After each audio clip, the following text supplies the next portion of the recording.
این مکان از گذشته‌های دور میان قله‌های پرسکوت و دشت و دامن پهنا عرضی هستی داشته، چون موضع دلاوران پیلتن و عالمان و دانشمندان نامآور شناخته شده است. خورشید خاور هر صبح با طلوع خویش اینجا را زیر پرتو نور سعادت می‌گیرد.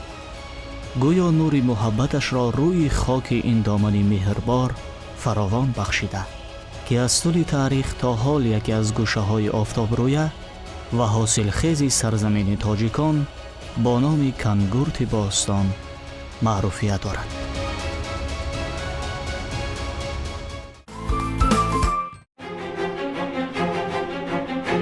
کنارش گرم و راحت بخش مثل آغوش مادر.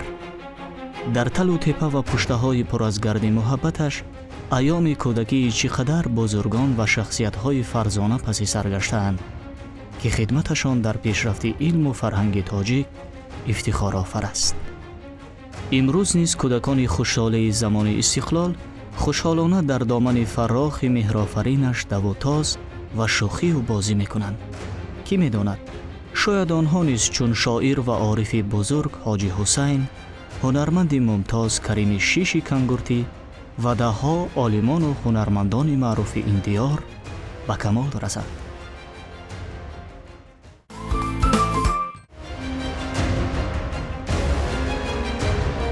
کنگورت در عهد باستان یکی از مرکزهای مهم حسابیده میشد که توسط آن راه بزرگ ابریشم میگذشت. کاوش‌های باستانشناسی که طی چند سال اخیر در دهه‌های قدیمی آن انجام شدند بازگوی آن هستند که کنگورت تاریخ بیش از 5000 ساله داشته. در مسیر تاریخ مردم این دیار در آفرینش فرهنگ مادی و معنوی حصه چشمرس داشتند و مدنیت کنگورتیان به 5500 سال پیش رفته می رسد.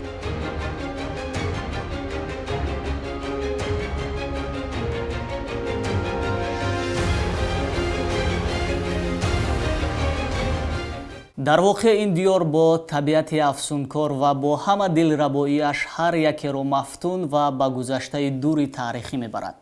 البته ما برای باز هم تاریخ این دیار رو پیش روی شما آشکار نمودن آمدیم به سراغ تاریخ شناس فروخ سیدعلی زاده و ایشان رو از همین گنجینه بسیار هم گرانبهایشان، یعنی از کتابخانه‌ای که به واسطه خودشان تأسیس دادن، از همین جو دریافت کردیم.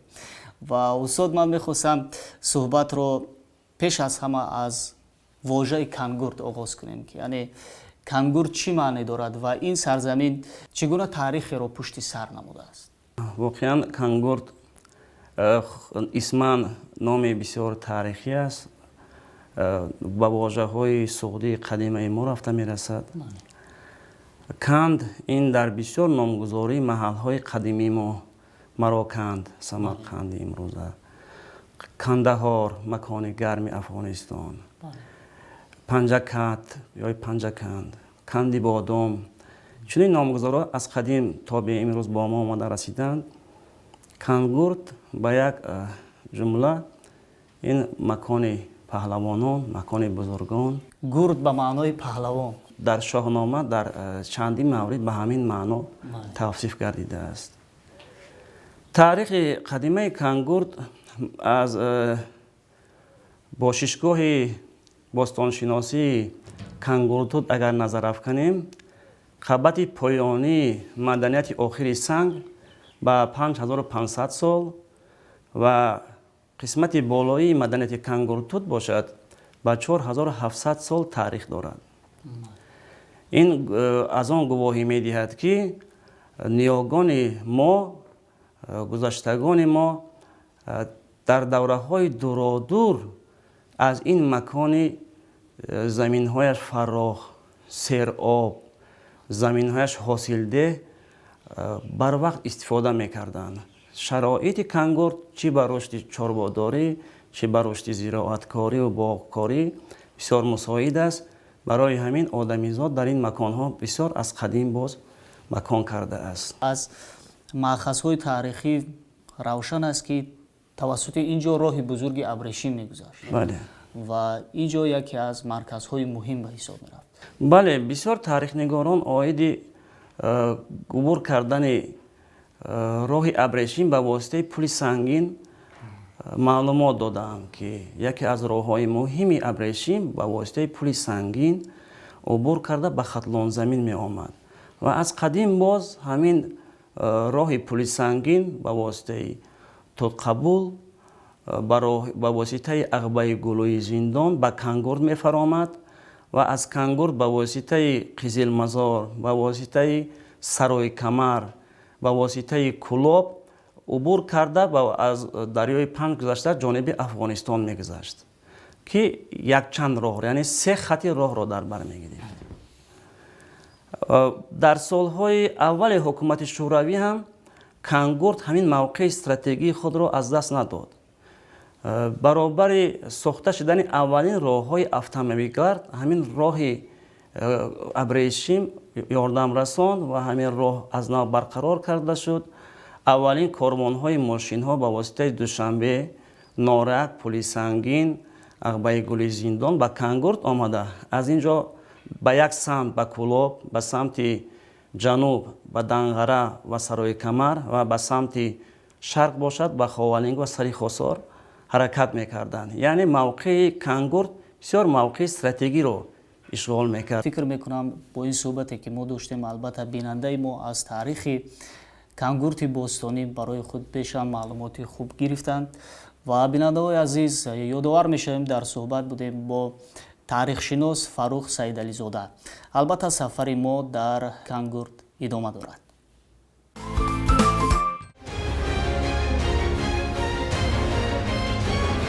تاریخ شناسان و دانشمندان کانگورد را اینچنین به معنای بزرگ نیز شرح می‌دهند که در واقع این دیار کهن یک زمره عالمان و دانشمندان را پروریده است که از چهره‌های شاخص ادبیات، فرهنگ و هنر تاجیکند.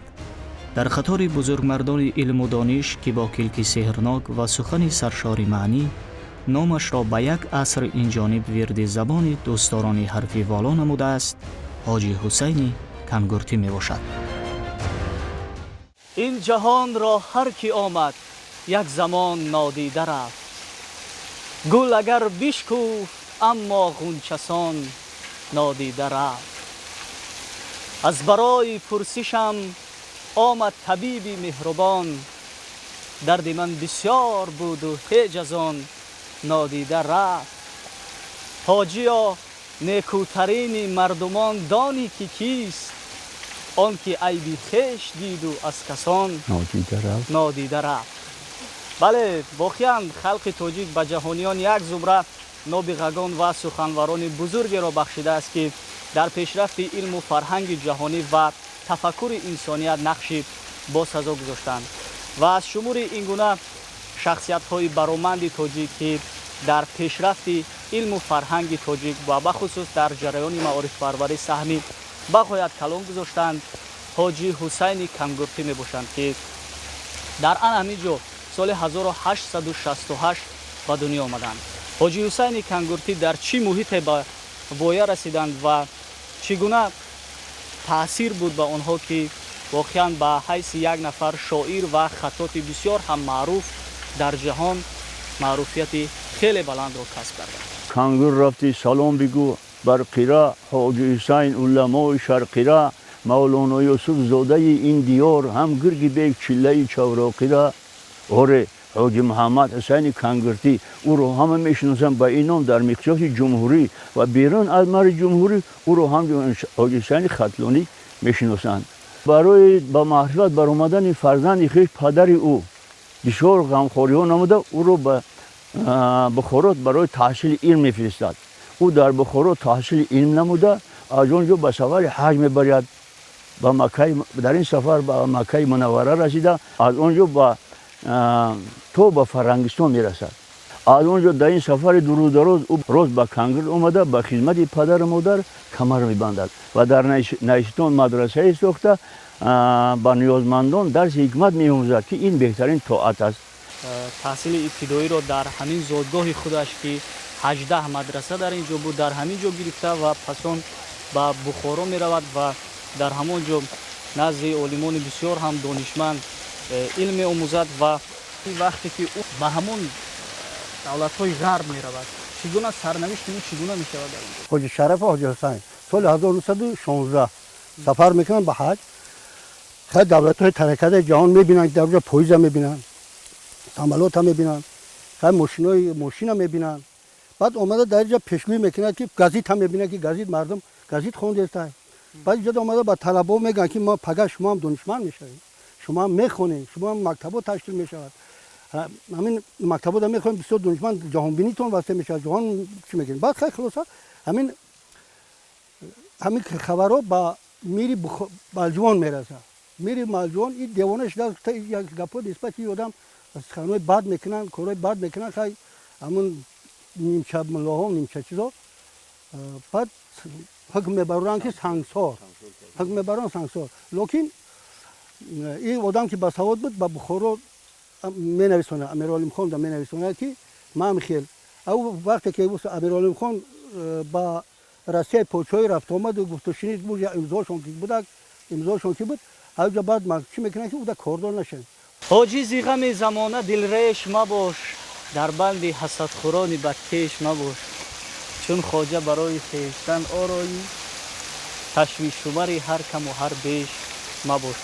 واقعا هم امروز این مکان با یکی از جایهای بسیار هم تماشاباب و با زیارتگاه خرد کلان تبدیل یافته است و امروز با تشبث صاحبکاران وطنی در اینجا باغ حاجی حسین کنگورتی تأسیس یافته است و در آینده هم مسئولین نیت دارند تا در اینجا آثارخانه و چایخانه رو تشکیل کنند که در آینده برای باز هم جلب سیاحان و مهمانان میتواند مساعدت کند.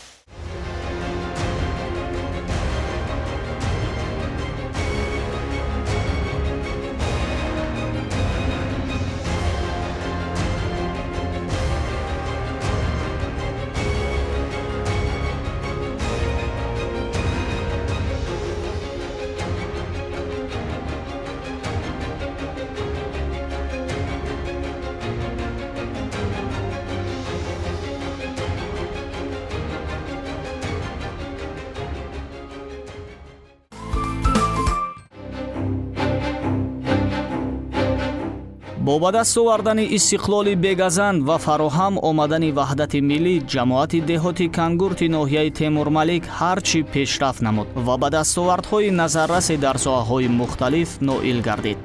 در واقع با فیض صلح و برکت صاحب استقلالی امروز سیمای آن هرچی بهتر گردیده است و یک گوشه پربرکت جنت آسا را میماند.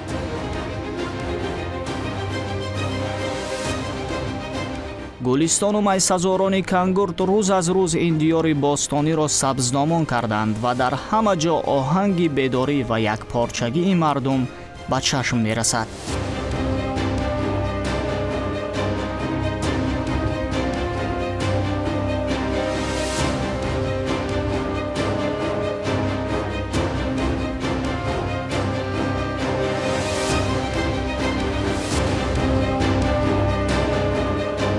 در ساحه معارف آن بهر به تعلیم فرا گرفتن نسل‌ها و بالا بردن معرفت علم آموزی امکانیت‌های خوب و بهتر به میان آمده است که به شک می‌توان این همه پیشروی‌های نظررس را ثمر استقلال نامید.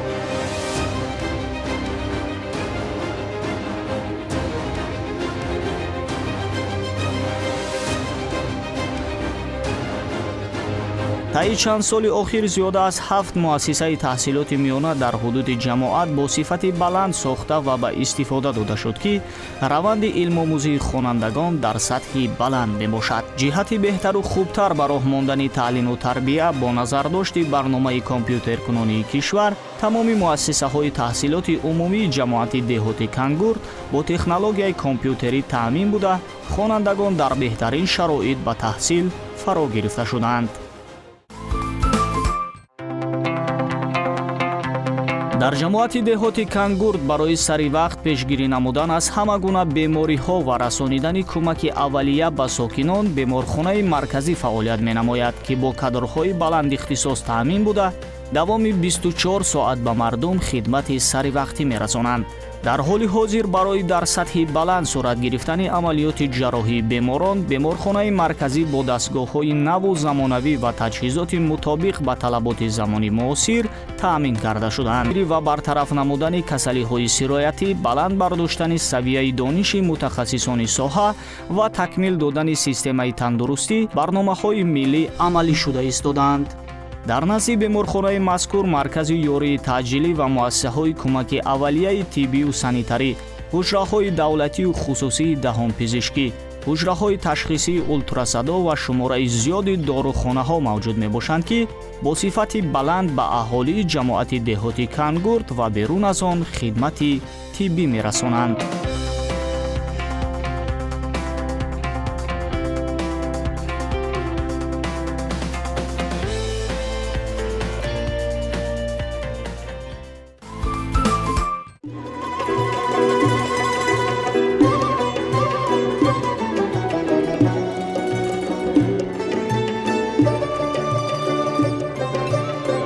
ҳунармандони ҷамоати деҳоти Кангурт дар ҳама давру замон бо санъати хеш машҳур буданд ва то имрӯз дар ҳунармандӣ мумтозу моҳир мондаанд. дар ин гӯшаи диёр ҳунарҳои гулдӯзӣ, бофандагӣ, зардӯзӣ ва ғайра ҳунарҳои дастӣ маълуму машҳур мебошад, ки ҳамвора дар миёни занону бонувони кангуртӣ нумӯ намудаанд. бо шарофати замони соҳиби истиқлолӣ дар доираи солҳои рушди деҳот, сайёҳӣ ва ҳунарҳои мардумӣ, чандин ҳунарҳои қадимаи ниёгон дубора дар ин гӯшаи бостониамон эҳьё гаштанд ва имрӯз гулдухтарону бонувони кангуртӣ бо хоҳишу завқ майли беандоза ба онҳо рӯй оварданд ва намунаи ҳунармандиашонро боз ҳам ривоҷу равнақ медиҳанд. бо мақсади арзгузорӣ ба асолати миллӣ, эҳьёи намунаҳои баланди ҳунарҳои мардумӣ ва таъмин намудани занону гулдухтарон бо ҷойи кори доимӣ, дар ҳудуди ҷамоати деҳоти Кангурт маркази таълимӣ ва хизматрасонии меҳри модар амал менамояд, ки бо фаъолияти пурсамари худ дар замони соҳиби истиқлолӣ яке аз коргоҳҳои пешрафта мебошад. шукронаи асосгузори сулҳу ваҳдати миллӣ, пешвои миллат, президенти ҷумҳурии Тоҷикистон муҳтарам Эмомалӣ Раҳмонро мекунем, ки дар паёми худ ба Маҷлиси олӣ дар бораи самтҳои асосии сиёсати дохилӣ ва хориҷии ҷумҳурии Тоҷикистон солҳои 2019-2021-ро солҳои рушди деҳот, сайёҳӣ ва ҳунарҳои мардумӣ эълон намуданд. мо сокинони як гӯшаи диёри Тоҷикистон аз ин ташаббус дастгирӣ менамоем ва дар оянда ваъда медиҳем, ки барои рушди деҳаи худ каме ҳам бошад саҳми худро мегузорем. ба ин марказ асосан духтарону бонувон бо хоҳишу завқи зиёд ворид мешаванд ва дар муддати кӯтоҳ соҳибкасб гардида дар рушди фарҳанги миллиамон ҳиссаи чашмрас мегузоранд. занону гулдухтарони кангуртӣ бо таҳсили муназзам дар ин ҷо бо диду нигоҳи махсус намунаҳои баланди ҳунарҳои миллиамонро равнақ медиҳанд ва маҳсули заҳматашон дар саросари кишварамон харидорони бешумори худро доранд.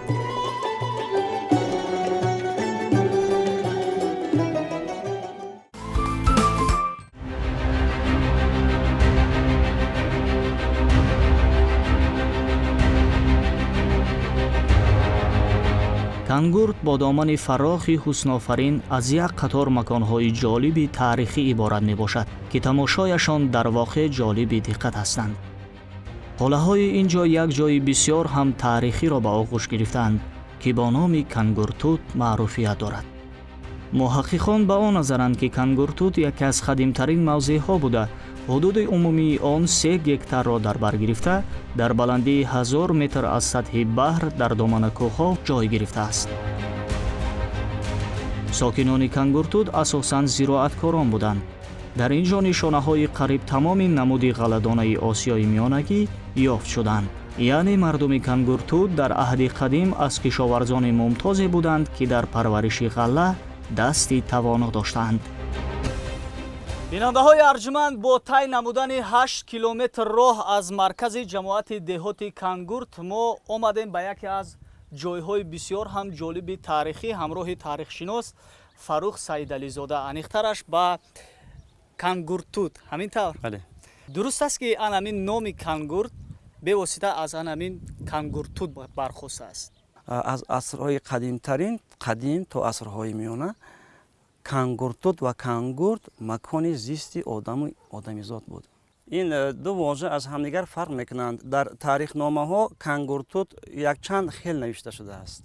дар дастхати домуло абдунабии дашти майдонӣ, дурусташ домуло абдунабии сари пулакӣ, як шахсияти ориф, як донишманд, навишта шудааст деҳаи Қурғонтут. лекин дар баъдтар ин ба шакли қунғуртут, яъне ранги қунғурӣ, сурхи баланд, ки баъзан дар лаҳҷаи кангуртӣ ҳам истифода мешавад, ифода ёфтааст. айни ҳол деҳаи хушманзара номгузорӣ карда шуда дар ҳайати ноҳияи Данғара шомил мебошад. тибқи сарчашмаҳои таърихӣ возеҳ мешавад ки ин ҷо таърихи беш аз 5000 сола дорад. Бале. дар ин ҷо чӣ гуна таҳқиқотҳои археологӣ то ба имрӯз гузаронида шуд ва аз ин гӯшаҳои таърихӣ чӣ чизҳо то ба имрӯз дарёфт шуданд? аслан ошкор гардидани бошишгоҳи археологии Кангуртут аз соли 1948 бо фаромадани ярч дар ҳамин деҳа, аз паҳлӯи чапи ҳамин деҳа, ки якчанд олоти рӯзгор аз ин пайдо мешавад, олотҳои сафолӣ, ва соли 1979 бостоншиноси тоҷик Бомо Муллоев бори аввал таҳқиқ мекунад, ки дар ҳақиқат дар ҳамин ҷо бошишгоҳ вуҷуд дорад. соли 1985 то солҳои 1990 экспедитсияи археологӣ бо роҳбарии Виноградова дар ин ҷо таҳқиқот гузаронданд. баъд аз истиқлолият ба даст овардани ватани азизи мо дар ин ҷо дубора таҳқиқотҳои илмию таҳқиқотӣ идома ёфтанд. ва чуноне ки барои мо возеҳ шуд, бевосита Саидмурод Бобомуллоев ва ҷамъи дигари бостоншиносон дар ин ҷо коҳишҳои археологӣ анҷом доданд ва дар ин нуқта ва боз дар чандин мавзеъҳои дигаре ки бевосита дар ҳудуди анамин Кангуртут шомил ҳастанд. ва аз ин ҷоҳо чӣ чизҳо дарёфт шуд дар замони соҳибистиқлолӣ? дар маданияти поёнии Кангуртут ки 5500 сола аст, асосан асбобҳои рӯзгори сафолӣ боқӣ мондаанд, сафолпораҳо, якчанд намуд олотҳои сангину сафолине ки аз дини қадимаи ниёгони гузаштагони ҳамин аҷдодони Кангуртут гувоҳӣ медиҳад. ман чаро Кангуртут мегӯям, ки Кангуртут ин номи бошишгоҳи таърихӣ ҳаст ва дар тамоми ҷаҳон ин маданиятро бо номи Кангуртут мешиносанд, ки шомил ба маданияти Ҳисор буда. қабати поёнии Кангуртут 5500 сола ва қабати болои 4700 сола, ин қабати болоияш бошад ба маданияти Саразм, яъне баъд аз тамаддуни Саразм ҳамин маданият ба вуҷуд омадааст. баъзе шабоҳатҳо ҳам байни маданияти Саразм ва маданияти Кангуртут дар сохтани олотҳои мисин, кор кардшудани нуқра, тарзи гӯрондан ва ҳамроҳи ҷасад гӯрондани ҷавоҳирот, олоти рӯзгор ва ҳамин чиз ба ҳамдигар шабоҳатиҳои бисёр ба ҳам монанд дида мешавад. бинандаҳои арҷуманд, ёдовар мешавем, ки он коҳишҳои археологие ки бевосита дар ин ҷо анҷом шуданд ва он ҳама нигораҳое ки аз ин ҷо ёфт шуданд, имрӯз як гӯшаи осорхонаи миллии ҷумҳурии Тоҷикистонро зеб медиҳанд.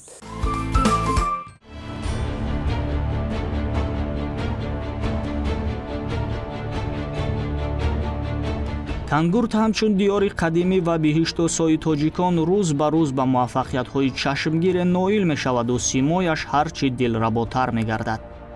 сокинонаш фараҳмандона дар ҷодаҳои сабздомон қадам мезананд, аз ҳавои мусаффои он баҳра мебаранд ва шукри ин ҳама неъмат, ободиву пешравиҳои рӯзафзун менамоянд. бо мақсади сазовор истиқбол гирифтани ҷашни 30-солагии истиқлолияти давлати ҷумҳурии Тоҷикистон ва дар доираи солҳои рушди деҳот, сайёҳӣ ва ҳунарҳои мардумӣ, корҳои ободонию созандагӣ дар ин гӯшаи бостонии диёр вусъати тоза пайдо намуданд. айни ҳол дар ҳудуди ҷамоати деҳоти мазкур корҳои сохтумонӣ дар 12 банди нақшачорабиниҳо идома дорад. аз ҷумла сохтумони коллеҷи тиббии сеошиёна барои 240 нафар довталабон, мағозаи молҳои рӯзғор, дорухона ва ҳавзи шиноварӣ, сохтумони қасри фарҳанг, боғи истироҳатӣ ба номи ҳоҷӣ Ҳусайни Кангуртӣ, бонгоҳҳои тиббӣ, таъмири ҷории бинои боғчаи рақами 2 ва сохтумони маркази чорошиёна дар шоҳрои Кангурт Балҷувон аз ҳисоби соҳибкорони ватандӯст хеле хуб ҷараён дорад, ки дар оянда симои ҷамоати деҳоти Кангуртро боз ҳам зеботар менамояд. дар маркази он зиёда аз 6500 бехниҳоли ҳамешасабз ва сояафкан аз тарафи соҳибкорони ватанӣ таъмин гардида бо дастгирии ташкилоту муассисаҳои ҳудуди ҷамоат шинонида шуд. бунёди боғҳои нав бошад дар соли ҷорӣ зиёда аз 12 гектарро ташкил медиҳанд.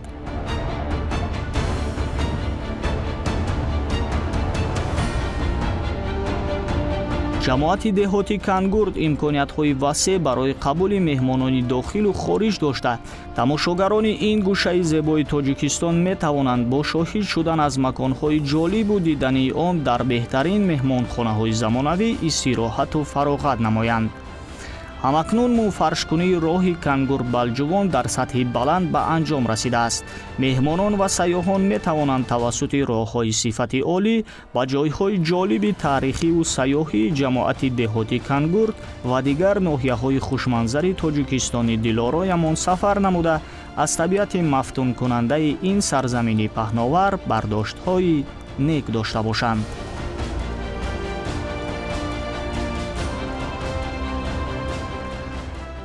имрӯзҳо бо файзи истиқлол ва баракати ваҳдати миллӣ дар доираи солҳои рушди деҳот, сайёҳӣ ва ҳунарҳои мардумӣ тамоми гӯшаҳои Тоҷикистони азизамон рушду пешрафт менамоянд ва дар мисоли ин ҳама метавон Кангурти бостониро низ арзёбӣ намуд. ҷамоати деҳоти Кангурт бо қадамҷойҳои мубораки ҳазрати Хоҷаи Нур, ҳазрати Мавлоно Юсуфи Хатлонӣ ва ҳоҷӣ Ҳусайни Кангуртӣ ба яке аз ҷойҳои бисёр ҳам ҷолиби таърихиву сайёҳӣ табдил ёфтааст, ки ҳар бинандаеро мафтуни табиати назаррабо ва гӯшаҳои афсонавиаш мегардонад. барои дар зиндагӣ сафари хотирмону аҷиб доштан мебояд сафар намуд ба Кангурти бостонӣ.